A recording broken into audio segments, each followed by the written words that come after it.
Ver que hay otras cosas diferentes, que no todo es como lo que ellos conocen, como lo que se conoce como normal, y que lo puedan comprender y que lo puedan vivir desde chiquitos, eso es muy importante. En general, la programación de la coordinación Aprende MX es muy buena. Los temas que se abordan en los programas de la coordinación siento que me ha abierto como muchas puertas para tener más contacto con la comunidad sorda.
La interrelación entre materia y energía. Propósito: que el alumno comprenda las interrelaciones de la materia y energía y su relación con el cuidado del medio ambiente.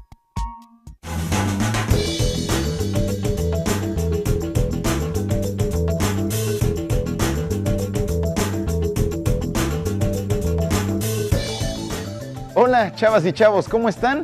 Me da gusto estar nuevamente en nuestro programa de química.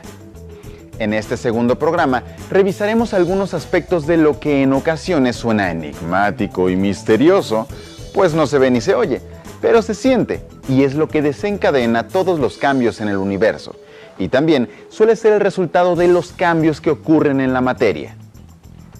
Pero de enigmático y misterioso no tiene nada, pues es un factor muy estudiado desde la ciencia. Tiene nombre, puede presentarse y transformarse y percibirse de maneras distintas.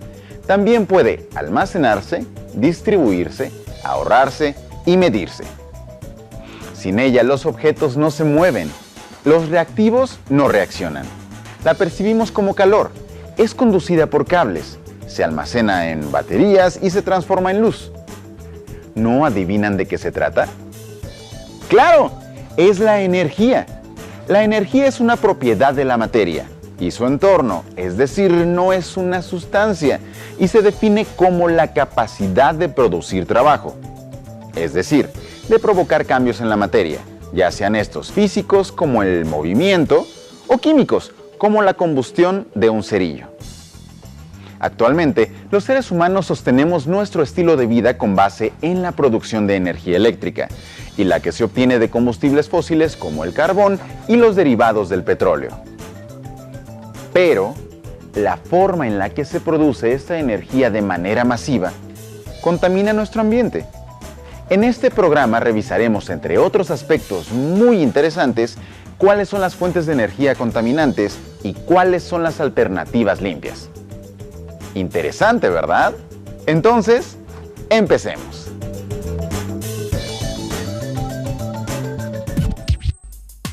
Ya hemos mencionado que las interacciones entre materia y energía dan como resultado cambios. Y en los casos en los que lo que cambia es la composición de la materia, hablamos de cambios químicos. ¿Pero qué es la materia? Reconocemos como materia a los elementos, compuestos y mezclas de lo que están hechos todos los objetos existentes en el universo. La materia está formada por átomos y tiene características cuantificables, es decir, que se pueden medir, como la masa y la densidad. La materia también se puede describir por medio de propiedades como el estado de agregación, el color y la textura. La gran diversidad de tipos de materia en el universo es resultado de combinaciones entre los átomos de apenas un poco más de un centenar de sustancias básicas llamadas elementos. Bien, entonces la materia está en todo. Mi piel es materia. Este frasco y el aire que contiene, esta taza, este barniz y el olor que despide. Esta hoja es materia. Este lápiz es materia. Esta camiseta y esto es materia. Claro, materia es todo aquello que se puede tocar, medir, oler, sentir y muchas cosas que no percibimos o vemos a simple vista. Pero todo lo que tiene masa está formado por átomos. Es materia. Pero, ¿cómo identificar, clasificar o agrupar los distintos tipos de materia que existen en el universo?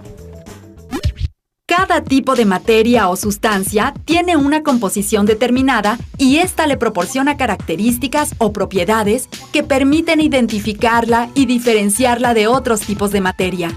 Así reconocemos dos tipos de propiedades, las físicas y las químicas. Ejemplos de propiedades físicas son el color, la densidad, el estado de agregación, la elasticidad, dureza y resistencia a la compresión. Estas no involucran cambios en la composición de la materia. Las propiedades químicas dependen del tipo de átomos que conforman a los materiales y describen la forma en que una sustancia cambia o reacciona para formar otra u otras sustancias. Por ejemplo, el punto de ignición es la temperatura en la que un combustible se prende. Debajo de ella no es posible que se inicie la reacción de combustión, aunque haya combustible y oxígeno.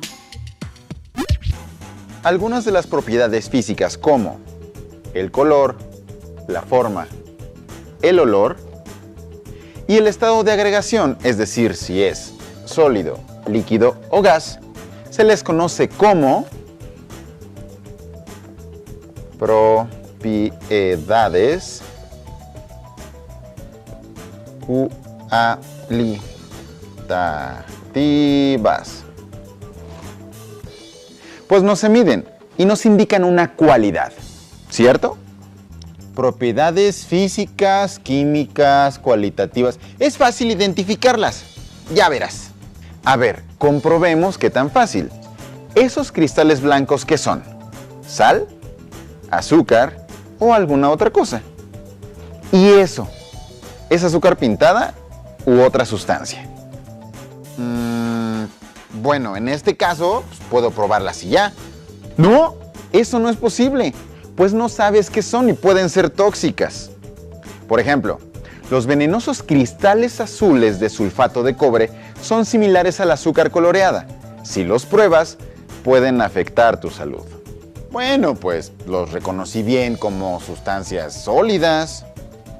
Sí, las propiedades cualitativas nos ayudan a identificar ciertos materiales, pero es importante saber que hay materiales que tienen forma y color similares, pero no son lo mismo, tal y como sucede con la sal y azúcar, o el azúcar con colorante y el compuesto químico sulfato de cobre.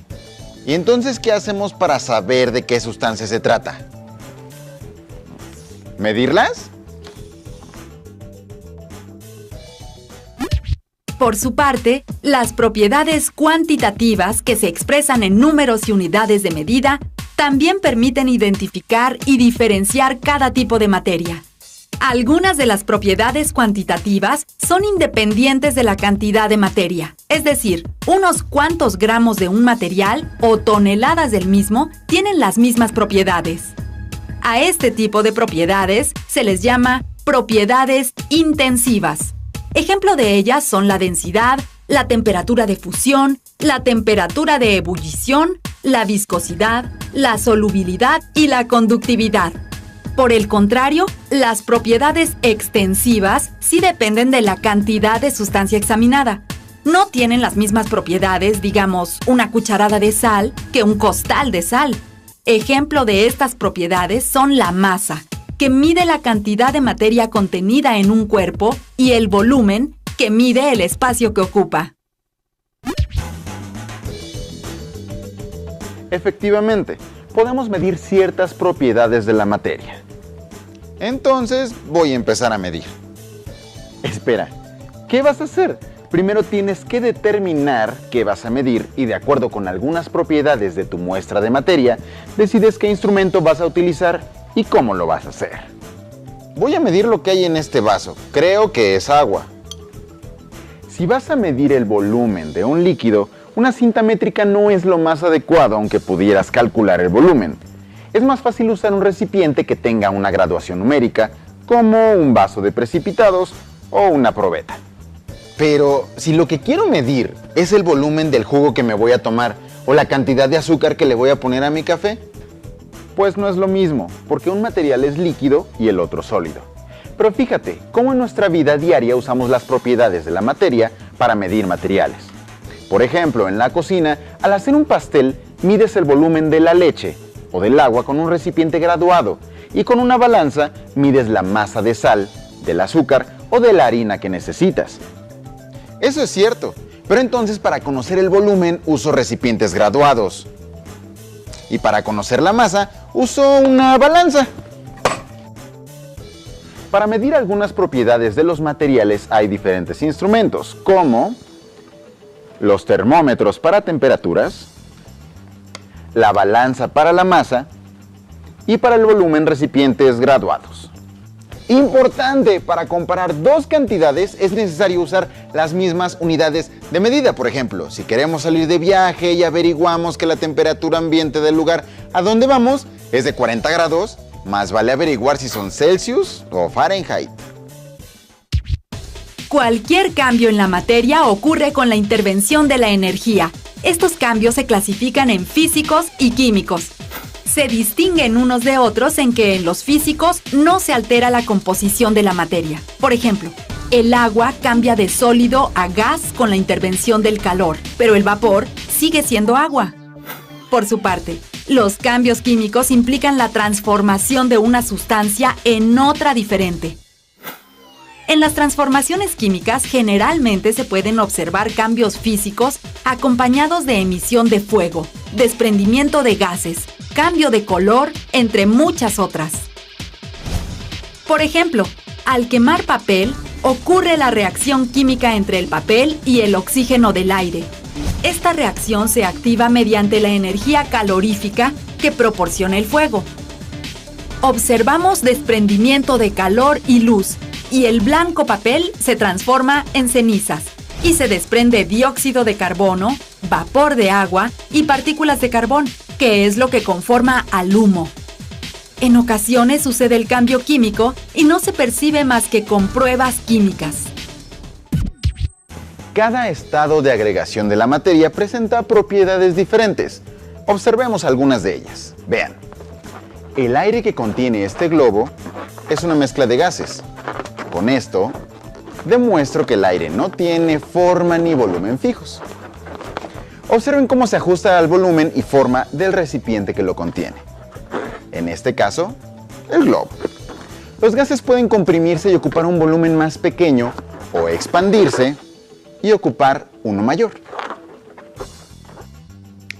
Podría decir que si pasamos el gas contenido en un tanque de 20 litros a un tanque de 50 litros, ¿va a ocupar todo el volumen del tanque grande? Y si luego regresamos a un tanque menor, por supuesto. Ahora veamos qué pasa con un líquido.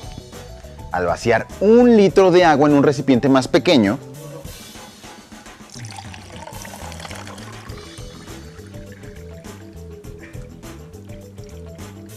se derrama. Esto muestra que no puede comprimirse como el gas, pues tiene un volumen definido.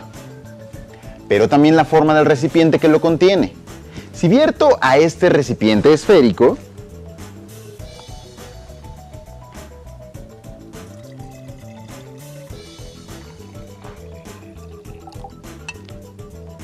toma esta forma. Y si lo coloco en un recipiente alargado,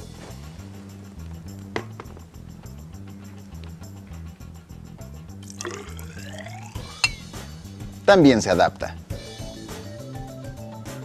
Ahora yo explico qué pasa con un sólido. Vean cómo esta piedra pequeña cabe en este recipiente grande.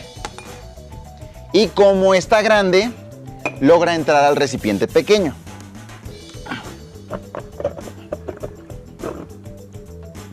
¡Detente! Los sólidos como las piedras no solo tienen un volumen definido, sino que también su forma es fija. Los sólidos no pueden comprimirse igual que los líquidos. Por eso es que tu piedra no cabe en el recipiente pequeño. Ahora lo entiendo. Tampoco lo voy a lograr con estas monedas, porque son sólidos. Hay materiales como tus monedas que son de metal y pueden fundirse, es decir, cambiar de estado de agregación, y también los hay flexibles que pueden cambiar de forma bajo presión. En nuestro entorno ocurren continuamente cambios en la materia y son tan cotidianos que no les prestamos atención. Por ejemplo, al encender el fuego de la estufa, el gas se transforma en dióxido de carbono y agua.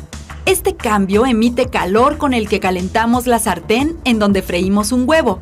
Las proteínas de la clara se degradan cambiando de color, consistencia y sabor. ¡Se quemó el pan! El migajón blanco ahora es negro carbón y desprende un olor característico.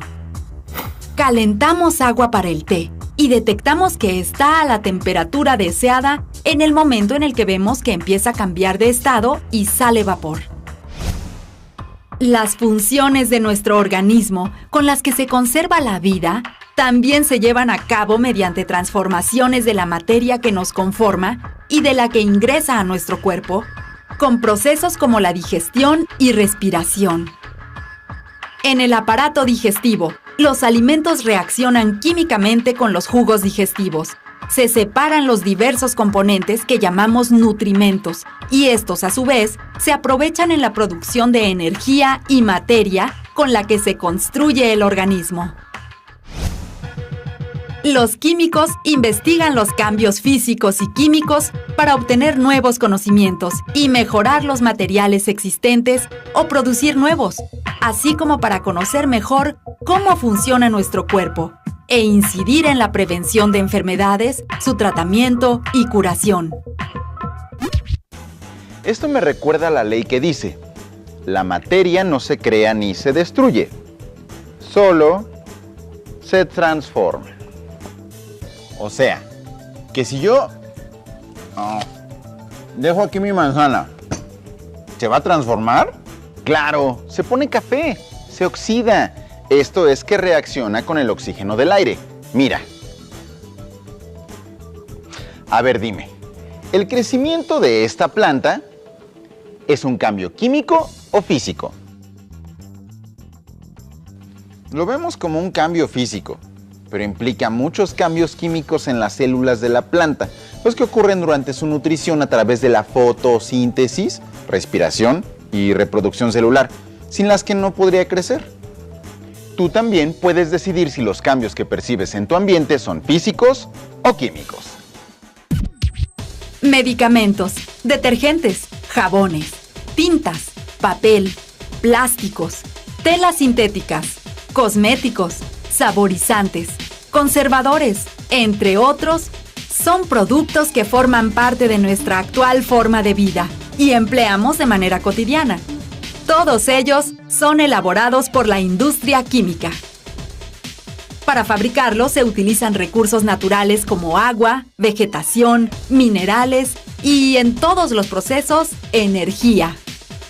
En sus procesos de producción, la industria química se abastece de energía que proviene generalmente de la combustión del petróleo, gas natural y carbón, emitiendo gases contaminantes como el dióxido de carbono, que contribuye al efecto invernadero, o el dióxido de azufre, que participa en la lluvia ácida. La investigación en torno a la producción de nuevos materiales y la industria química que los fabrica masivamente han transformado y mejorado nuestra forma de vida con respecto a otras épocas. Sin embargo, la gran demanda de productos por una sociedad de consumo irreflexivo ha generado muchos de los problemas ambientales que vivimos en la actualidad. Moderar racionalmente nuestro consumo de productos provenientes de la industria química y el uso de recursos naturales contribuye a reducir el daño ambiental. La mayor parte de lo que utilizamos cotidianamente son productos industriales, y los procesos que se siguen en su elaboración son responsables en gran medida del deterioro ambiental. También la forma en la que los usamos y, junto con nuestra cultura del desperdicio, contribuyen a contaminar nuestro entorno. De aquí la necesidad de hacer un uso adecuado de ellos, reducir los desechos y desperdicios y adquirir lo que realmente nos haga falta, para evitar un gasto mayor de recursos y conservar nuestro medio ambiente. Está bien, procuraré no desperdiciar más papel, agua y electricidad y hacer menos basura. No olvidemos separar los residuos orgánicos de los inorgánicos. Usar el automóvil solo cuando sea necesario y darle el mantenimiento necesario para que no contamine. Hacer uso del agua de manera responsable, no desperdiciarla. Buena idea, así no me bañaré diario. Ese es un pretexto para no bañarte. Pero no olvides que la higiene es importante para tu salud. ¡Ja! Te engañé. Hasta tengo una rasuradora para verme más limpio. Otro recurso que debemos cuidar es la energía eléctrica. ¿Tú cómo ahorras electricidad? Los combustibles de los que se extrae la llamada energía fósil, como el petróleo, gas natural y carbón, tarde o temprano se agotarán, pues son recursos no renovables. La mayor parte de las actividades humanas que conforman el estilo de vida actual requieren de enormes cantidades de energía que se obtiene de dichos materiales. Su combustión genera grandes cantidades de gases contaminantes, ocasionando la degradación ambiental en el planeta. Una alternativa al uso de combustibles fósiles son las fuentes de energía limpia. Ejemplos de estos medios para obtener energía son las plantas geotérmicas, que aprovechan agua calentada en las capas profundas de la Tierra.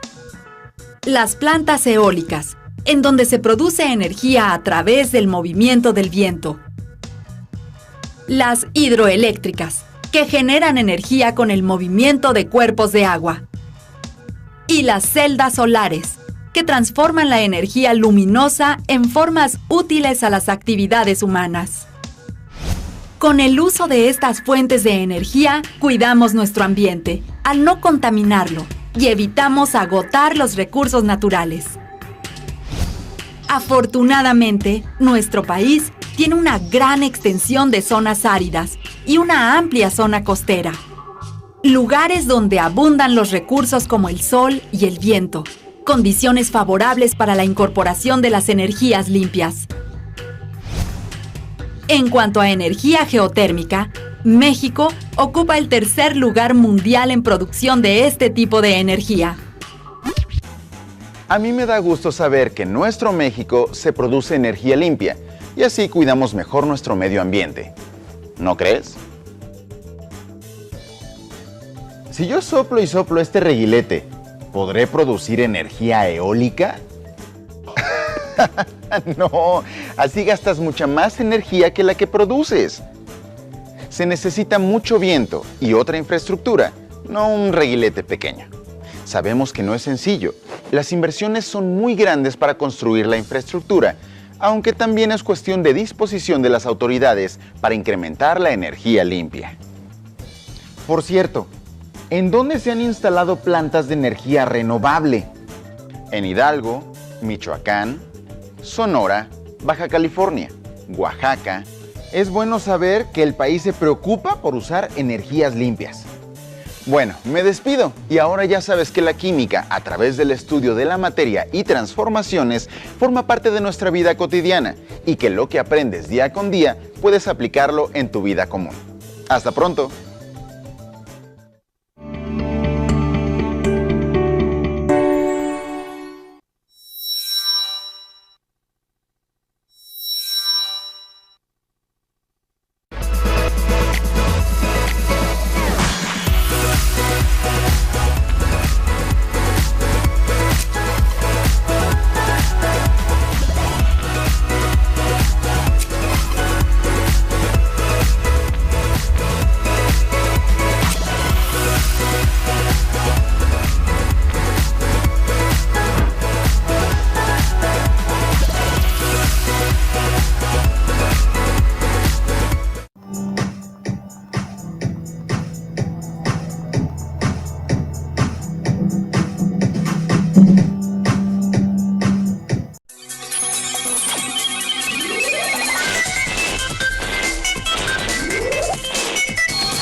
Química 2. Contar en la química.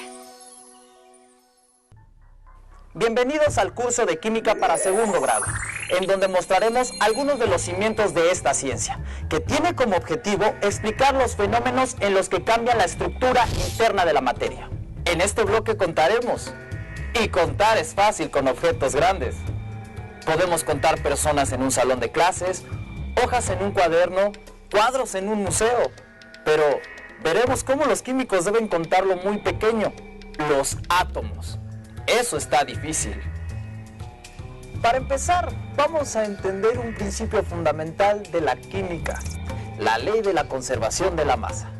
Se la debemos al científico francés Antoine de Lavoisier, considerado el padre de la química. Él se preguntaba, ¿qué pasaba con la masa en una reacción? Realizó un experimento con mercurio que al oxidarse produce un polvo rojizo, el cinabrio. Este fue usado hace miles de años por los mayas en sus ritos funerarios. Hace unas 2 décadas en Palenque se descubrió una tumba de una mujer. Se le dio el nombre de Reina Roja porque estaba cubierta de este polvo. Nosotros vamos a ver un ejemplo más sencillo y cotidiano. Vamos a una cocina. Preparemos palomitas de maíz. Y como a los químicos les encanta medir, vamos a usar una balanza. Aquí tenemos granos de maíz, que se usan para hacer palomitas. Y aquí vemos palomitas ya hechas.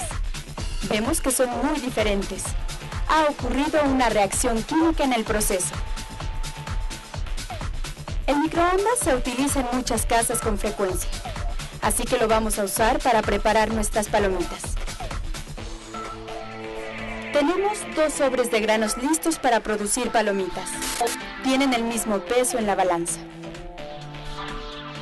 Ahora preparamos uno de los sobres poniéndolo en el microondas. Volvemos a pesar y comprobamos que tienen el mismo peso. Hubo un cambio en la estructura de los granos de maíz, pero se conservó su masa. Podemos deducir la ley de la conservación de la masa que dice: la masa no se crea ni se destruye, solo se transforma.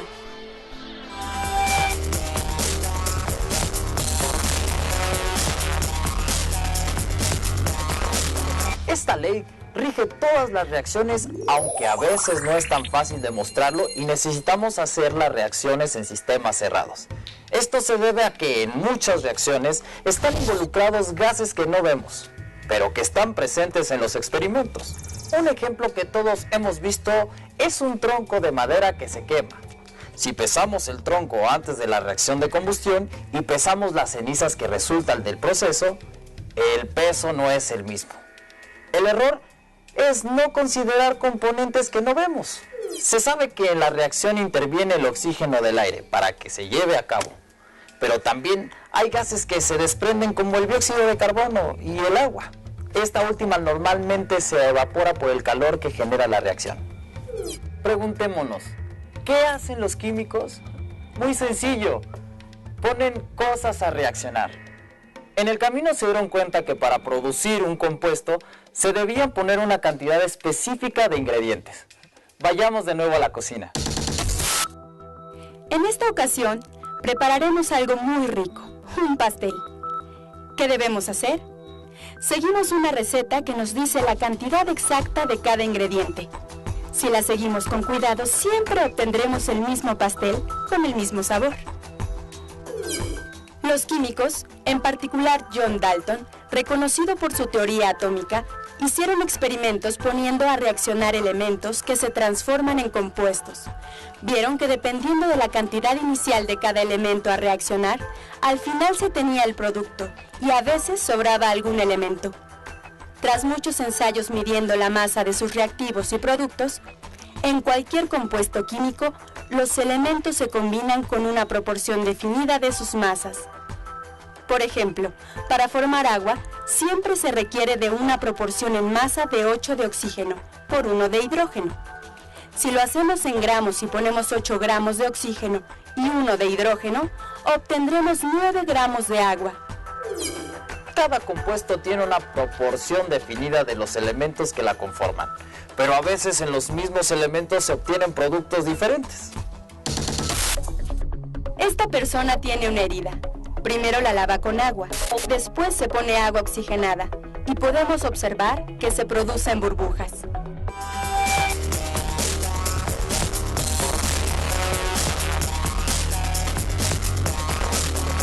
Las burbujas se deben al poder oxidante del agua oxigenada, que rápidamente se descompone y libera oxígeno.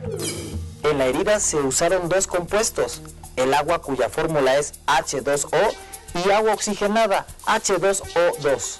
Ambas están formadas por hidrógeno y oxígeno. Lo que varía es la proporción de cada elemento. En el agua, la proporción en masa es de 8 a 1, mientras que en el agua oxigenada es de 16 a 1. Lo mismo ocurre en muchos otros casos. Por ejemplo, si combinamos carbón y oxígeno, se puede formar monóxido de carbono o dióxido de carbono. son dos compuestos diferentes con propiedades diferentes. El monóxido de carbono puede ocasionar la muerte en una planta, mientras que el dióxido de carbono es indispensable para que pueda desarrollarse. De hecho, es la materia prima con que realiza la fotosíntesis, para desprender oxígeno y producir sus nutrientes. Para el monóxido de carbono, la relación en átomos es de 1 a 1 entre el carbón y el oxígeno, mientras que para el dióxido de carbono, la relación es por cada mol de carbón, 2 de oxígeno. Muchos átomos se combinan dando más de un compuesto, pero siempre guardan una proporción definida de los átomos que la componen. Esta es la ley de las proporciones múltiples. Conociendo la proporción en la que se encuentran los átomos de una molécula, se establece la fórmula empírica o mínima. Esta representa la proporción más simple en la que están presentes los átomos que forman un compuesto y puede o no coincidir con la fórmula molecular. Para el agua, cuya molécula está formada por 2 átomos de hidrógeno y 1 de oxígeno, su fórmula mínima y molecular es la misma H2O. En compuestos como el etano, no ocurre lo mismo. El etano está formado por 2 átomos de carbono y 6 de hidrógeno. Su fórmula molecular es C2H6. En este caso, la proporción más simple, o sea, su fórmula mínima, es CH3. Para encontrar la fórmula mínima de un compuesto, primero se obtienen los moles de cada elemento. Luego se divide cada uno por el de menor valor. Y finalmente, por tanteo, se hallan los números enteros sencillos. Con los datos de un análisis elemental, solo se puede calcular la fórmula mínima. En caso de querer conocer la fórmula molecular o proporción exacta de los elementos, se tiene que conocer la masa molecular relativa que se obtiene experimentalmente. Muy bien. Con saber la proporción podemos conocer la fórmula de cada molécula. Pero, ¿cómo encontrar la proporción? Para establecer la proporción o porcentaje de cada elemento en una molécula, se hace una sencilla regla de 3. Tomemos como ejemplo otra vez el agua con una masa por mol de 18 gramos. Calculemos primero la proporción de hidrógeno. Si 18 gramos es el 100%, 2 gramos de hidrógeno, por ser 2 átomos, ¿a qué porcentaje corresponderían? Y el resultado es de 11.2%. Ahora, para el oxígeno, si 18 gramos son el 100%, los 16 gramos de oxígeno, ¿a qué porcentaje corresponden? El resultado es de 88.8%. Concluimos que el agua tiene un 11.2% de hidrógeno y un 88.8% de oxígeno. Calculemos la proporción para el monóxido y el dióxido de carbono. Para el monóxido de carbono, CO, la masa de la molécula es de 12 del carbón más 16 del oxígeno. Nos da un valor de 28 gramos por mol. Para calcular el porcentaje de carbón, planteamos la regla de 3. 28 es a 100% como 12 es a X. El resultado es 42.86%. Para el oxígeno, decimos 28 es a 100% como 16 es a X. Se obtiene un porcentaje de 57.14%. Si sumamos ambos porcentajes, tenemos el 100%. Para el dióxido de carbono, CO2, la masa molecular es de 12 del carbón, más 32 de 2 átomos de oxígeno. Suma 44 gramos por mol. El porcentaje de carbón sería el resultado de plantear la regla de 3. 44 es a 100% como 12 es a X. Porcentaje de carbón igual a 27.27%. Para el oxígeno, 44 es a 100% como 32 es a X. El oxígeno está en una proporción de 72.73%. En la ciencia es muy importante contar. En la vida cotidiana también. Si vamos al mercado necesitamos diferentes unidades para comprar productos. Esta señora está comprando una docena de huevos. Esto quiere decir que le darán 12 huevos. También va a comprar un cuarto de gruesa de naranjas. Le dan 36 naranjas. Ahora compra limones y pide un 100, o sea, 100 limones. Si quiere comprar frijoles, no es muy conveniente contar uno por uno. En estos casos se compra por peso. 1 kilogramo de frijoles. También para las lentejas, 1 kilogramo de lentejas. Analicemos la cantidad de estos productos. Los dos pesan 1 kilogramo, pero si contamos los granos de ambos, llegaríamos a la conclusión de que hay muchos más granos de lentejas. Un grano de lentejas es más ligero que uno de frijol.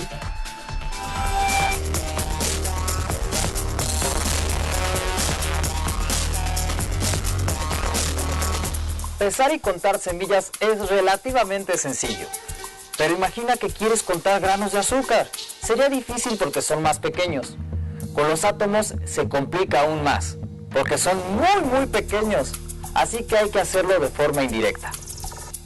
En 1811, el físico italiano Amedeo Avogadro, a base de experimentar con gases y pesarlos, dedujo su hipótesis que dice: cuando dos recipientes iguales que contienen gases distintos se mantienen en las mismas condiciones de temperatura y presión, el número de partículas es el mismo. No creas que Avogadro contó átomos, nadie puede hacerlo, pero los puso a reaccionar. Agarremos un puñado de cada grano, frijoles y lentejas. Desde luego que estos no reaccionan, pero hagamos parejas de frijoles con lentejas. ¿Qué ocurre? Nos sobran lentejas, aunque partimos de un volumen igual. Separemos las lentejas que sobran. Tenemos parejas de frijoles con lentejas. Las separamos y observamos que su volumen es distinto. Las lentejas son más pequeñas, ocupan menor espacio.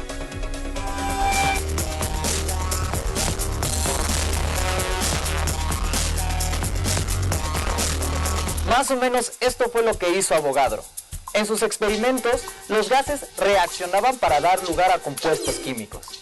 Partiendo de su hipótesis que en un mismo volumen hay el mismo número de átomos bajo las mismas condiciones de temperatura y presión, puso a reaccionar volúmenes iguales de gases.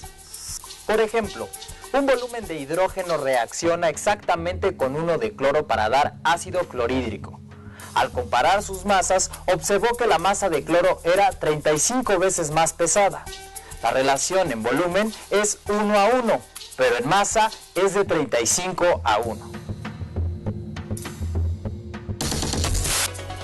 Regresemos a las cantidades que podemos comprar. 1 docena de naranjas y 1 de limones. El número es igual, pero el peso no. La naranja pesa más.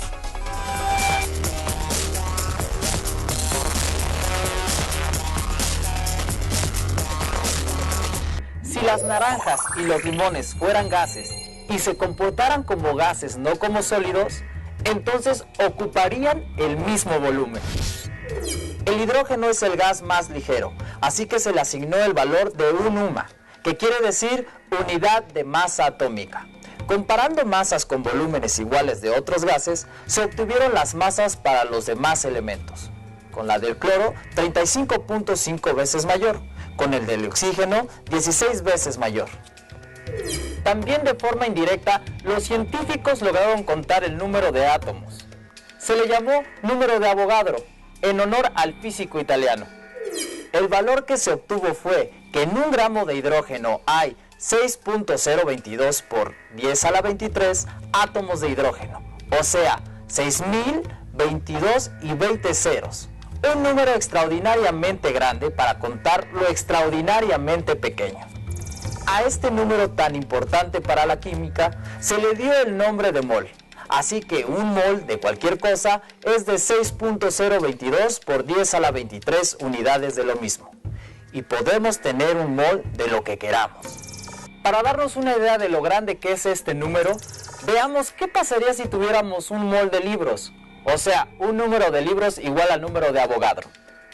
Repartido entre la población mundial estimada en 6.830 millones.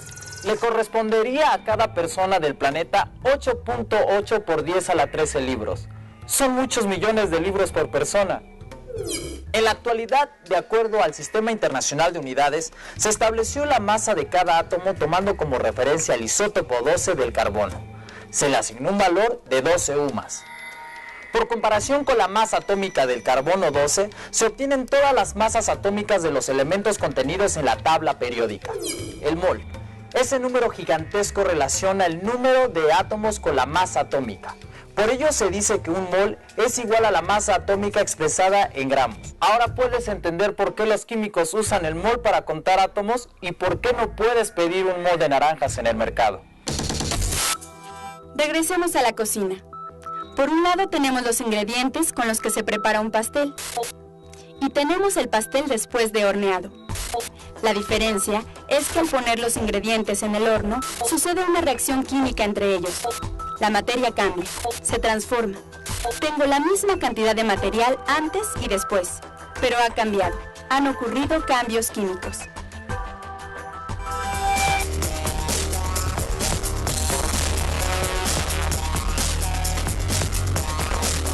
Las fibras sintéticas, las pinturas, la gasolina de los automóviles, los plásticos y las medicinas son productos que usamos cotidianamente. Se elaboraron haciendo reacciones químicas. Las reacciones se representan en ecuaciones, donde lo más importante es recordar la ley de la conservación de la masa. Por eso se dice que deben estar balanceadas, puesto a que la masa no se crea ni se destruye, solo se transforma. Las relaciones ponderales o de masa entre reactivos y productos de una reacción química representan la estequiometría de la reacción. La palabra estequiometría se deriva de las palabras griegas estoikeion, elemento, y metrón, medida. La estequiometría es una herramienta indispensable en la química. Esta es una reacción muy sencilla. La formación de agua, hidrógeno más oxígeno, nos da agua. En el lado izquierdo están los reactivos que se separan por un signo de más. La flecha indica que de los reactivos se derivan los productos, los cuales se colocan en el lado derecho de la ecuación. Contemos el número de átomos de un lado y otro. Para el hidrógeno existen 2 del lado izquierdo y 2 del derecho, pero para el oxígeno hay 2 en un lado y 1 en los productos. La ecuación no está balanceada. De acuerdo con la ley de la conservación de la masa, estaríamos creándola. Esto no es posible.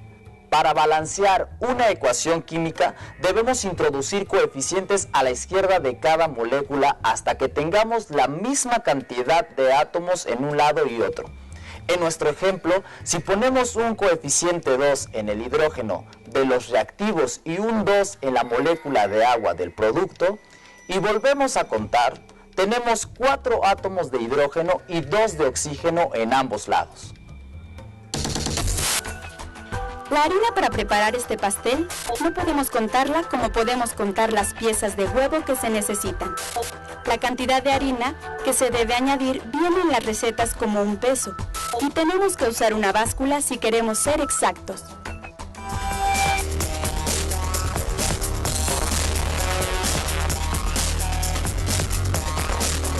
Como ya se dijo, en química no podemos contar los átomos que vamos a poner a reaccionar. Debemos medir. Por eso vamos a balancear la ecuación en términos de la masa. Otra vez para el agua, consideramos ahora su masa molecular referida a un mol de cada uno de ellos. 4 por 1 gramo de cada hidrógeno igual a 4 gramos de hidrógeno reaccionan con 2 por 16 gramos de cada oxígeno igual a 32 gramos de oxígeno. Un total de 36 gramos de reactivos. Para el producto de cada molécula de agua pesa 2 de hidrógeno más 16 de oxígeno que da un total de 18 gramos. Como se obtienen 2 moléculas de agua, el total es 36 gramos. Se conserva la masa. Veamos otro ejemplo. La preparación de hidróxido de sodio, también conocida comúnmente como sosa cáustica, y utilizada en la industria para fabricar jabones, papel, rayón y explosivos, entre otros usos. La reacción ocurre entre el sodio y el agua para producir hidróxido de sodio e hidrógeno, de tal forma que la ecuación sería la siguiente. El sodio reacciona con el agua para producir hidróxido de sodio más hidrógeno. Si contamos en un número de átomos de cada elemento, tenemos que hay 1 de sodio en cada lado de la ecuación. También 1 de oxígeno, pero en el caso del hidrógeno hay 2 en los reactivos y 3 en los productos. La ecuación no está balanceada. Por tanteo, introduzcamos el coeficiente 2 en cada molécula, excepto para el hidrógeno de los productos. Obtenemos que 2 átomos de sodio reaccionan con 2 moléculas de agua para producir 2 moléculas de hidróxido de sodio más hidrógeno. Contemos átomos otra vez. Ahora hay 2 de sodio, 2 de oxígeno y 4 de hidrógeno en cada lado de la reacción. Ya logramos balancearla. Realicemos la operación con la masa recordando que un mol es igual a la masa atómica expresada en gramos y consultando la masa en una tabla periódica. La masa del sodio es 23, la del oxígeno 16 y la del hidrógeno 1. Por lo tanto, el cálculo será 2 por 23 para el sodio, 2 por 2 más 16 para el agua, igual a 2 por 23 más 16 más 1 para el hidróxido de sodio, y 1 por 2 para el hidrógeno. La ecuación nos dice que 2 átomos de sodio reaccionan con 2 moléculas de agua para producir 2 moléculas de hidróxido de sodio e hidrógeno. También podemos decir que 46 gramos de sodio reaccionan con 36 gramos de agua para producir 80 gramos de hidróxido de sodio y 2 gramos de hidrógeno. Lo mismo ocurre con cada ecuación química de toda reacción que ocurre en la naturaleza, como puede ser la fotosíntesis, o las numerosas reacciones que ocurren en nuestro cuerpo y nos mantienen vivos. También en las miles de reacciones que los químicos desarrollan en los laboratorios e industrias. Siempre nos podemos guiar por la ley de la conservación de la masa para obtener una ecuación balanceada, que nos permite calcular cuánto en masa debemos poner de cada reactivo para obtener un producto. Ahora, cuando mires a tu alrededor, puedes imaginar las miles y miles de reacciones químicas que ocurren constantemente. Recuerda que las leyes que vimos en este bloque son universales y te ayudan a comprender tu entorno.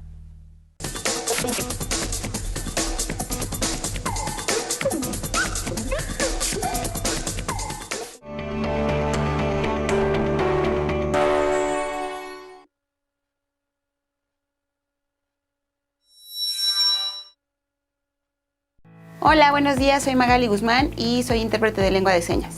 Yo inicié en el 2018, cuando todavía era la Dirección General de Televisión Educativa.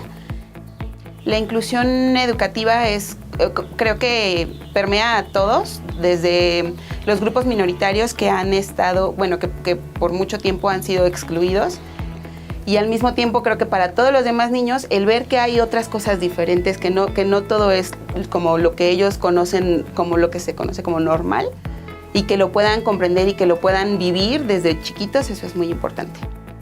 En general, la programación de la coordinación Aprende MX es muy buena. Los temas que se abordan en los programas de la coordinación siento que me ha abierto como muchas puertas para tener más contacto con la comunidad sorda.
Programa 2. El estudio de los conocimientos y sus tipos. Propósito. Reconocer la importancia del estudio del conocimiento científico a partir del análisis de su propia construcción. Y entonces, justo cuando yo estaba en media cancha y toda la banda estaba gritando, me aventé un pivote y... 3 puntos. Oye, ¿qué? ¿Qué tienes? Ay, discúlpame. Es que, de verdad, no lo puedo creer. Falta menos de una semana y no tenemos tema de investigación. ¿Qué vamos a hacer? Es que yo lo he estado pensando y no sé qué puedo hacer. Oye, ¿recuerdas lo que nos dijo antier el profesor Víctor? ¿Qué exactamente? Hablamos más de 1 hora con él. Sí, pero lo que dijo respecto a la experiencia. O sea, la relación del conocimiento con nuestra vida diaria. ¿Te acuerdas? Sí, ya me acordé. Pues con eso podemos empezar a de hecho, desglosar el tema del trabajo. Mira, Ok. A ver, enséñame ahí tus Aquí está. apuntes. Mira. Lo vimos el viernes, ¿te acuerdas? Sí, aquí. El conocimiento es de acuerdo a las experiencias previas que hayamos tenido. También puede reproducirse sin que se consuma, es decir, todo fenómeno que ocurre nos da una experiencia y esta nos permite entender y evaluar a nuestra manera dicho fenómeno. Nos sirve también para saber qué hacer en un momento determinado y poder decidir con base al evento que acontezca. El conocimiento tiene distintos elementos, como lo son el sujeto que conoce, el objeto conocido, la operación o acción de conocer, el resultado obtenido. Bueno, pero no solo porque esté nublado tiene que llover. Claro. A eso se le llama conocimiento vulgar o conocimiento empírico. Tranquila, yo no dije nada vulgar. Obvio no, sé que no dijiste nada vulgar, solo que así se le conoce a este tipo de conocimiento. ¿Cómo? Mira, el conocimiento vulgar o empírico es aquel que se adquiere con la experiencia y la asociación que el paso del tiempo y las situaciones vividas van aportando. Eso quiere decir que cualquier persona obtiene un primer conocimiento gracias a sus experiencias vividas, ¿no? Así es. ¿Y qué identificas con el siguiente ejemplo? Mira. ¿Cuál? Cuando llueve, un campesino siembra sus tierras de temporada y obtiene su cosecha. Sin embargo, si el clima no es lluvioso, no hay frutos. Un ingeniero, en cambio, es capaz de construir una presa para recolectar el agua y utilizarla para la siembra de todo el año. Ya entendí. Un conocimiento más avanzado que el empírico es el científico. Exacto. Y la ciencia se obtiene gracias a la investigación rigurosa, la cual se logra a través de métodos. El ingeniero tuvo que haber investigado durante varios años el clima, el declive de las montañas, la profundidad posible de la presa y muchos factores más. Pero si no tiene método, su investigación y sus resultados estarían muy dispersos. Entonces, el método permite el avance del conocimiento científico. Claro. Así llegamos de un pozo a las presas modernas. Exacto. Y todavía hay otro tipo de conocimiento, el conocimiento filosófico, que pretende explicar el porqué más profundo de los fenómenos. En otras palabras, el conocimiento filosófico analiza las causas y los efectos y nos ofrece una explicación global. Así es. Entonces, eso sería una investigación ¿Qué pasó, científica. chamacos? ¿Cómo están? Ay, no puede ser. De seguro están perdiendo el tiempo como siempre, ¿verdad? No, don Huicho, de hecho, estamos haciendo la tarea. Uy, sí, cómo no. Nada, que qué tarea ni qué tarea. A mí más bien se me hace que están revisando el chat de sus celulares. Si no tenemos internet, don Huicho. Bueno, está bien, mira. Pero ¿qué les parece si mejor vamos por unas ricas y deliciosas paletas bien frías? ¿Les parece bien? Me parece bien, pero ¿sabe qué? ¿Qué hora paga usted? No, espérame tantito, mira. ¿Eso qué? Mejor nos echamos un volado y así vemos quién gana. Va, ¿qué pide? Órale, échamelo ¿Qué bien. ¿Pide? Solecito, Va. solecito. Ay, el solecito. Ay, no puede ¿Qué hubo? ser. Otra vez me tocó perder, pero bien Ni modo, me lo decía Huicho. mi mamá. Apagar. No juegues con este chamaco. Mire, no te para que vea que uno no es mala onda. Bueno, ¿y qué opinas acerca de todo esto? Pues mira, yo creo que en primera instancia me parece un poco complicado. Pero yo creo que ya al momento de aplicarlo en una investigación va a poder ser más fácil. Es que muchos de los conceptos los experimentamos sin darnos cuenta y muchas veces se trata de intuición y de sentir. Armando, ¿me estás haciendo caso? Armando. Claro. Es que ahora que lo pienso bien, pudo haber sido el agua. ¿De qué hablas? Sí, mira, yo me acuerdo que a partir de ese día empecé a sentir mucha comezón en mis manos. Y me salieron estas como ronchitas. Ahora que lo mencionas, la otra vez vi que el agua de ese baño tenía un color rarísimo. No era transparente. Es que está súper raro porque en mi departamento no pasa eso. Yo me lavo las manos y me baño ahí sin ningún problema. Yo me lavo las manos en el baño de las recámaras y solo uso el otro baño para bañarme. ¿Crees que el profesor Víctor nos puede ayudar a clarificar esto? ¿El profesor Víctor? Sí. Pues posiblemente. ¿Te late si vamos a buscarlo? Me parece, vamos. Mira, hermano, está abierto el departamento. No creo que sea buena idea que entremos allí. Ay, tranquila. Vamos a ver qué es lo que está pasando. Tú nada más baja la voz. Ok.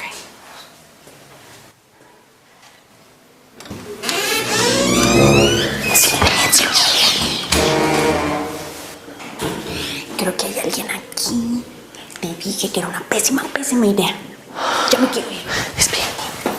Quizás ni siquiera sea el profe Víctor. Sígueme. Los ruidos vienen de este lado.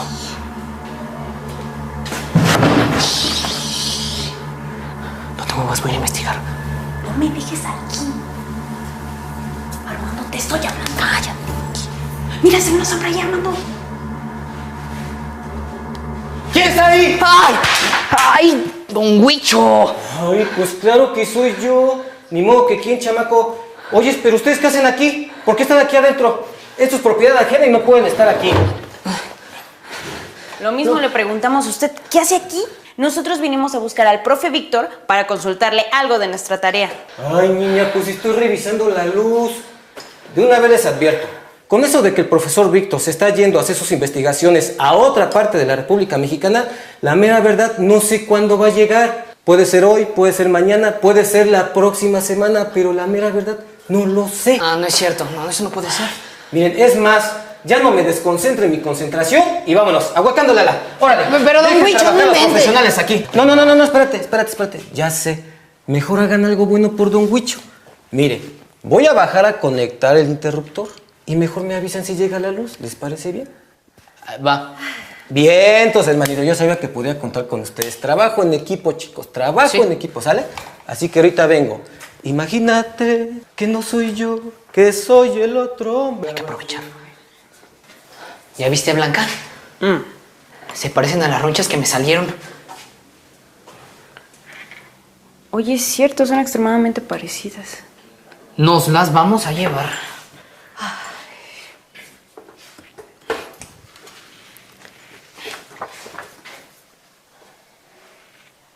Mira, ¿ya viste?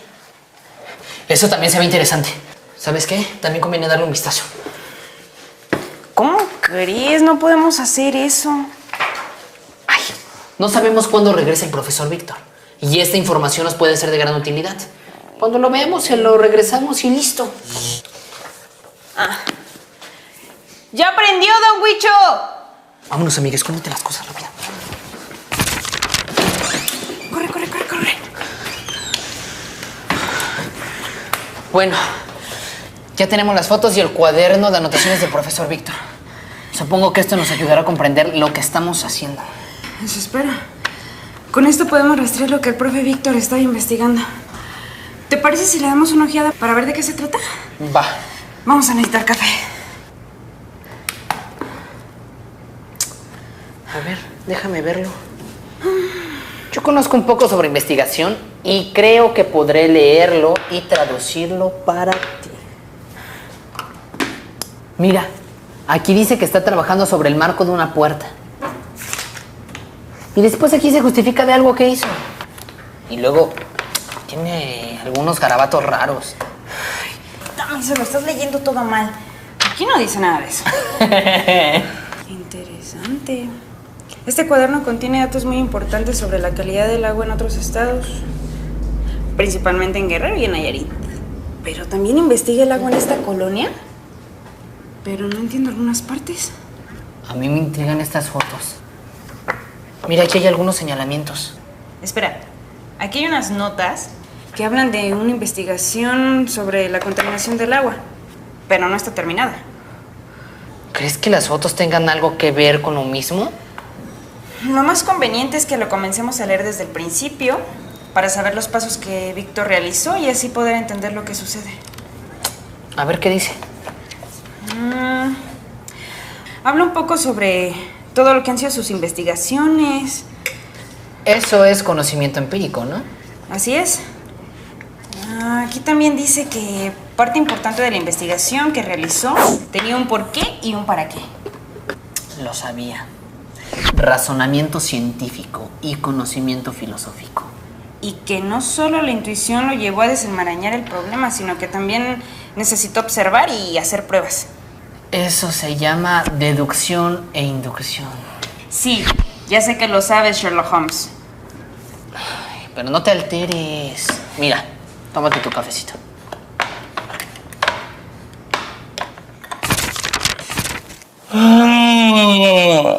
Ay, ay, ay. Bueno, por ahora ya estuvo bueno. Ya casi está listo. Ay, vaya corto que tenía el profe. Ah, pero ya mañana termino. Ay, ay, ay. Vamos a buscar las llaves. Ah, Chirón. No tengo las llaves del profe. ¿Dónde habrán quedado? ¿Dónde están las llaves del profe Víctor? ¿Dónde están sus llaves? Bueno, pues no creo que alguien entre. Ah, ya mañana las busco.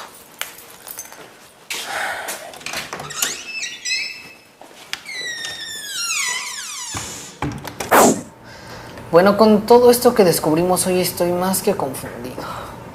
Pero, ¿sabes? Estoy seguro que un elemento debe ser el detonante de todo esto. No te adelantes. Primero tenemos que investigar y ya después podemos dar nuestras conclusiones. Son tantas ideas en mi mente que ya no puedo pensar. Ya voy a dormir. Mañana será otro día. Anda. Oh, sí. Está bien.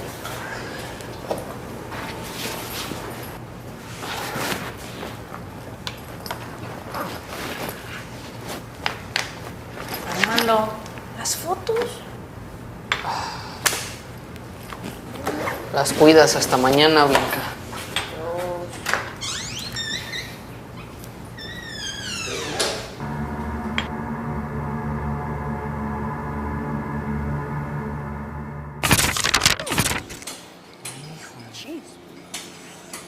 ¡Ey, chamaca, ven!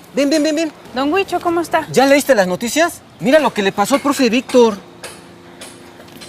¡El profe Víctor!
Thank you.